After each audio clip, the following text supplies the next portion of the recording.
player going to fold here?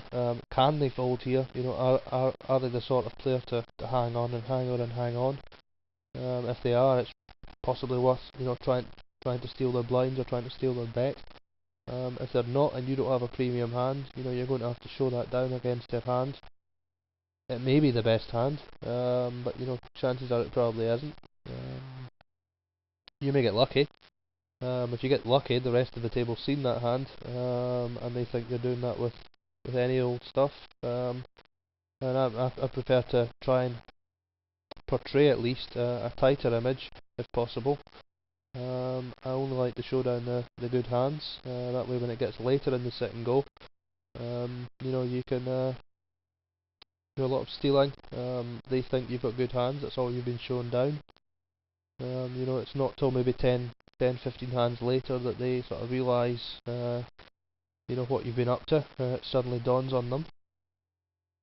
Obviously, in a larger multi-table tournament, you know, that's not such an issue because you can get moved tables. So many people drop out. In a sit and go, you know, you're all at the one table until the end. You know, you've got to be careful of what you do early. Basically, you're creating an image of yourself for the rest of the tournament. Just like there, Alan has raised there. All his chips were in there. You can almost guarantee it. That sort of situation, to be honest, as I mentioned earlier, I'd rather just push. You know, all my chips are going in anyway. And here he goes again with this 420 bet. You could maybe get away from this one. Yep, I've pushed over the top of him. And he's got to call. Okay, yes, I mean, guess 7-6 isn't the worst hand in the world. He had enough chips to see another couple of hands. Now I'm in big trouble. Club draw there, and it doesn't get there, thankfully. The king wins. So, I mean, he just hit the self-destruct button there for a little while. I thought he did well to get himself back up in chips. You know, and then he just pushed the whole lot. I found that very strange. You know, just to keep pushing, but sometimes people get into a situation where they just keep going and keep going. They can't stop. They can't sort of change gears, as they say. Here, Big Brains tried to steal the cut-off there, and Ace-8. Terrible calling, to be honest. But Big Brains just hit his trademark straight. Obviously had the flush draw. And to be perfectly honest, Oil Princess, just looking back at that hand there, pretty much got what they deserved.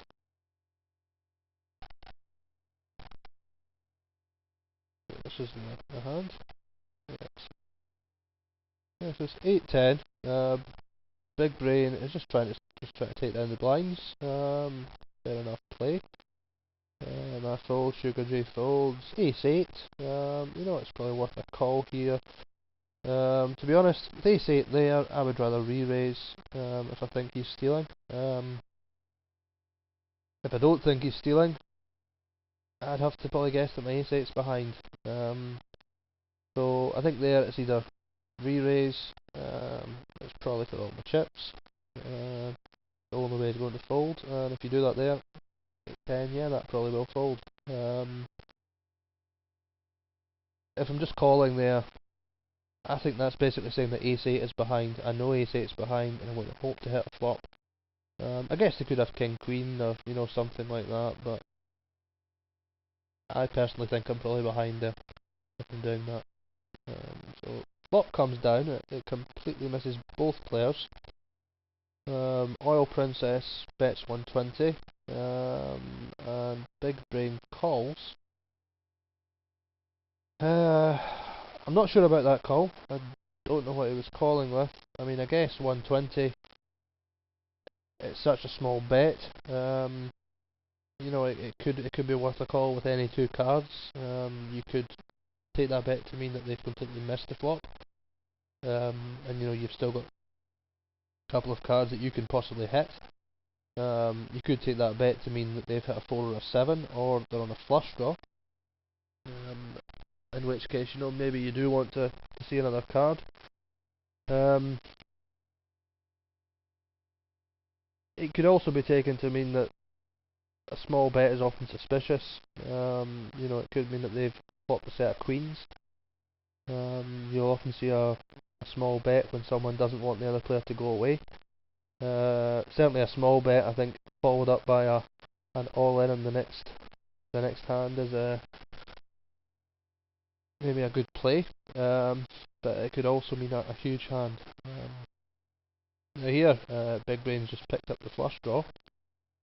And also the gut shot straight draw as we saw. But I guess Oil Princess has picked up a gut shot as well. 5 for the straight. Not really a lot else.